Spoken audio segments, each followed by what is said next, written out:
Em entrevista exclusiva à Jovem Pan no programa Pânico, nessa segunda-feira, a pré-candidata à presidência Manuela Dávila, do PCdoB, afirmou que a não votação da reforma da Previdência foi uma grande vitória. Ela também aproveitou o espaço para criticar o presidenciável Jair Bolsonaro. Vamos ver, Andrezão. Bolsonaro não tem um nacionalismo, né? Alguém que quer matar todo mundo do povo, que pensa diferente. Meu nacionalismo é comprometido com o povo brasileiro, né? Com as mulheres do Brasil. 50% do Brasil, o que é o Brasil? 52% do Brasil são mulheres. Alguém que acha que nós podemos ser estupradas se a gente for bonita, não é alguém que tem nacionalismo nenhum, porque não defende o povo. Não existe nação sem povo, né? O que faz uma nação é o seu povo. Eu sou apaixonada pela ideia de que o Brasil pode ser um sonho que se realize, pode se desenvolver, porque eu sou profundamente apaixonada pelo nosso povo, né? Senão isso aqui seria um território.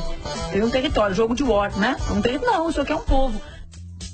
Tá aí toda a profundidade do pensamento de Manuela Dávila, aquela que sente saudade do Muro de Berlim, que citou a Alemanha Ocidental outro dia para falar dos dados relativos a armas de fogo, e ela acusa praticamente o Bolsonaro, direto ou indiretamente ali, de alguém que quer matar todo mundo e que pensa diferente. Também não dá, né, Augusto, para chegar a esse Olha ponto. Só, Felipe, o primeiro... Você completa, por favor, eu te interrompo. Não interrompeu não, é só isso. É que você pode fazer críticas a qualquer candidato, mas não dá para você distorcer assim o pensamento alheio. Eu respeito a verdade em relação a todos os candidatos. Claro. Eu acho que a gente, quando fala do Lula, nós não perseguimos ninguém, não. Constatamos. Exato. Quanto à profundidade do pensamento dela, ela me induz a repetir uma das incontáveis grandes frases do Nelson Rodrigues. Ele dizia que fulano de tal, a profundidade o pensamento dele é tão profundo que uma formiguinha pode atravessar com água pelas canelas. É o caso da Manuela Dávila. Agora é o seguinte, como é que ela pode afirmar que o candidato Jair Bolsonaro quer matar todo o povo que discorda dele? De onde ela tirou isso? De onde ela tirou? Eu posso afirmar que os ídolos da Manuela Dávila, ou o maior deles, Stalin, Exato. Ele matou tanta gente quanto Hitler. Não há nenhuma diferença. Nenhuma. Como ele foi vitorioso na guerra, apareceram menos os crimes que ele cometeu. Ele foi um assassino psicopata, que a Manuela Dávila venera.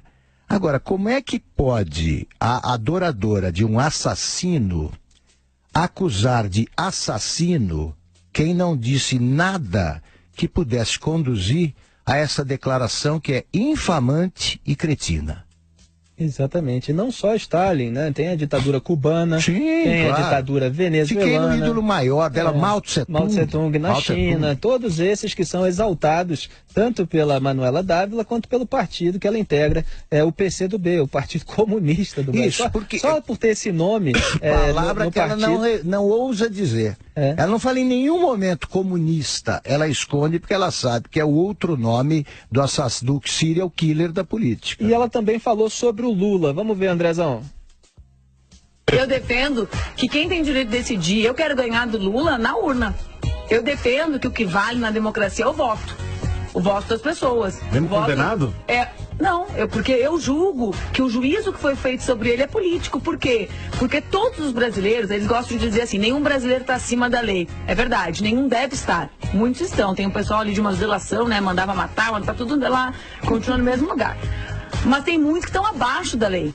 Né, muitos. Dos nossos 760 mil presos do Brasil, 40% não foram julgados. Eu não estou falando de gente condenada. As mulheres, tinham mulheres com crianças presas no Brasil sem serem julgadas, certo? Julgado. A pessoa só é condenada depois que ela é julgada, né? Todo mundo está de acordo com isso? Então vamos lá, tem uma parte grande do Brasil que está abaixo. Quando se julga uma pessoa sem provas... O mérito já foi julgado, Manuela. Não, já foi julgado. Mas Você não é um discurso meio que pra eles, tudo pra gente nada? Parece daí o discurso do Maluf também, esse daí, rouba mais faz. Aí é Dr. Paulo. Deixa eu falar, peraí. Olha só, vejam bem, a maior prova de que o meu discurso é o que eu acredito que é o correto é que eu sou adversária dele nas urnas, certo? Eu quero debater com ele porque que nós não enfrentamos a desigualdade entre homens e mulheres no Brasil e o impacto que isso gera na economia. Tá aí, Manuela Dávila, defendendo. A jovem farsante. Defendendo o Lula da condenação em segunda instância. Não tem nada na cabeça. Nada. É fraude o que ela está dizendo. Zé Maria Trindade, que tal Manuela Dávila ainda defendendo Luiz Inácio Lula da Silva, dizendo que não tem prova para ele ser condenado? Não, ele foi condenado. E ela acerta quando diz que existem alguns abaixo da lei. O Lula, por aí, ela fala julgado. Ele já foi julgado, já foi condenado e não está preso. E as pessoas que ela citou não foram condenadas, mas estão presos, porque houve evidências. E há evidências e provas, e não se discute, pelo menos mais isso, no primeiro caso, que é o caso do triplex. Esse já está concluído quanto ao mérito e há uma condenação, inclusive de segunda instância, e faltam outros, né? Agora, sobre o partido da Manuela, veja bem, o símbolo, Felipe, é um martelo e uma foice. Não se usa aquilo mais nem para cortar grama do meu jardim. Hoje não usa mais. Hoje o Brasil é um país que tem aí agropecuária como carro-chefe do crescimento e tem colheitadeiras aí de 1 milhão, sabe? Tem colheitadeiras que custam 2 milhões de dólares, ou seja, equipamento por GPS e tal e tal. E o partido dela tem como símbolo uma foice e um martelo. E eu tenho dificuldades de avaliar essas candidaturas. Você fala do Boulos, da Manuela. Eu comparo ao Fidelix, por que não? Ao José Maria Mael, por que não? Porque a quantidade de votos é ali parecida, ou seja, estão no mesmo patamar. Dão a Manuela um tom assim de maior densidade, porque o que você critica muito, Felipe, da história da intelectualidade que apoia ou não apoia e tal, mas para mim são todos fora do baralho e estão ali apenas para participar do pleito. Perfeito. Não tem chance. Perfeito. Historicamente, eles são derrotados por candidatos exóticos, por exemplo. Eles foram esmagados, os candidatos PCdoB, pelo professor Enéas, doutor Enéas, por exemplo. Isso. Então, não é por aí. Ele é tratado como partido grande por causa dos intelectuais que o seguem. Você tem razão, intelectuais entre aspas. Agora, vamos sepultar de vez essa frase de que é julgamento político e deve ser feito pelas urnas. Tá? Vamos lá. Primeiro, você tem que extinguir o judiciário. Fecha. Você faz a coisa pela consulta direta. E como o Lula tem quantos processos? 6. Será condenado a maioria deles? Vai ser condenado agora. E aí como é que faz? Outra eleição? Até chegar ao fim dos processos do Lula, de todos quando todos forem julgados, a eleição já se foi. E aí, você convoca uma eleição para decidir se o Lula é inocente ou culpado? Quer dizer, é uma tese imbecil, além de inviável. E ela é uma contradição ambulante, porque ela está falando ali da quantidade de presas. Ela fala das mulheres, porque ela quer erguer essa bandeira de defensora das mulheres. Então ela fala da quantidade de presas provisórias, aí cita aquelas que têm filho para sair em defesa dessas pessoas, que ainda não foram julgadas. Aí o Lula, que já foi julgado e condenado com provas, não está grávido, ela diz até segunda que ordem. não tem prova. Então, quer dizer, ela prega o julgamento por um lado e depois que dissipar esse julgamento e transformá-lo no julgamento pelas urnas, dizendo que ela quer enfrentar o Lula em debate. Não foi isso que ela disse no final? Para apoiar no segundo turno. Para apoiar no segundo turno, falar por que a desigualdade social não foi diminuída. Ela defende a prisão do Lula. Seguindo o raciocínio dela, ela defende a prisão do Lula. E vamos parar com essa história. Esse pessoal fica falando em desigualdade social o tempo todo. Gente decente se preocupa com a pobreza. Tem que reduzir a pobreza. Os pobres têm que ter oportunidades e, se tiverem talento, correrem atrás e tal, poderem ficar ricos. Isso é que tem de acontecer. E não deixar eles terem todo as mundo ferramentas pobre. necessárias para crescer. Não é deixar os ricos, muitos deles que ganharam dinheiro por mérito, por trabalho, porque acordavam cedo, trabalhavam muito, chegavam em tarde, ainda preparavam o trabalho no dia seguinte. Não é querer que os ricos se empobreçam. Então fica esse discurso ridículo de diminuição da desigualdade social. Lá em Cuba você tem uma desigualdade social pequena, é todo mundo igual na miséria. Todo mundo tem fome. Não resolve nada, quer dizer, é um discurso. É por isso que eu estava falando mais cedo que ou se é intelectual ou se é de esquerda, porque se você fica combatendo isso, tem que combater a pobreza. Não os pobres, evidentemente. Você tem que deixar os pobres ficarem ricos e fazer com que o país dê oportunidades a essas pessoas. Sim, porque se você persegue o paraíso socialista, paraíso tem que ser com todo mundo vivendo bem, não com todo mundo vivendo mal. Zé Maria quer complementar?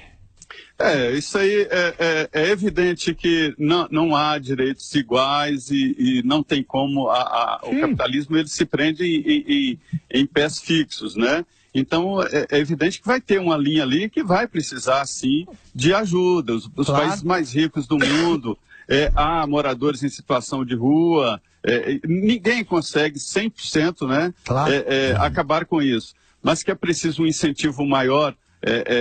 O total, prioridade total à produção. No Brasil, Felipe, muita gente tem vergonha de dizer que tem dinheiro. Ficou um tipo de vergonha a pessoa que ganha dinheiro e que é bem sucedida. Ele fica receoso de falar. Ao contrário, como os Estados Unidos, que as pessoas têm orgulho de ultrapassar. Por exemplo, já sou milionário, conseguir ultrapassar a casa de $1 milhão, é quando o dinheiro começa a trabalhar por mim, né? E lá é um certo orgulho. Aqui não. As pessoas, eu não sei se qual a origem desta nossa cultura, tem vergonha disso. Então, eu acho que é o seguinte, né? Por que em 13 anos de governo do PT, PCdoB, essa turma toda, eles não cuidaram disso? Eles apresentam o Brasil como um inferno agora. Foi criado por eles, então. Porque eles estiveram no gol, foi permitido que a coisa se agravasse por eles, porque eles saíram do poder outro dia. Isso não foi criado pelo Temer, né? Você poderia até dizer que o Temer manteve isso, tá bom. Mas eles não fizeram nada para resolver os problemas que eles apontam. Agora, então é o seguinte, e sempre haverá um tipo de desigualdade. Vamos deixar claro isso aí para que não seja, para que eu não sou cínico. Então é o seguinte, a igualdade absoluta é injusta.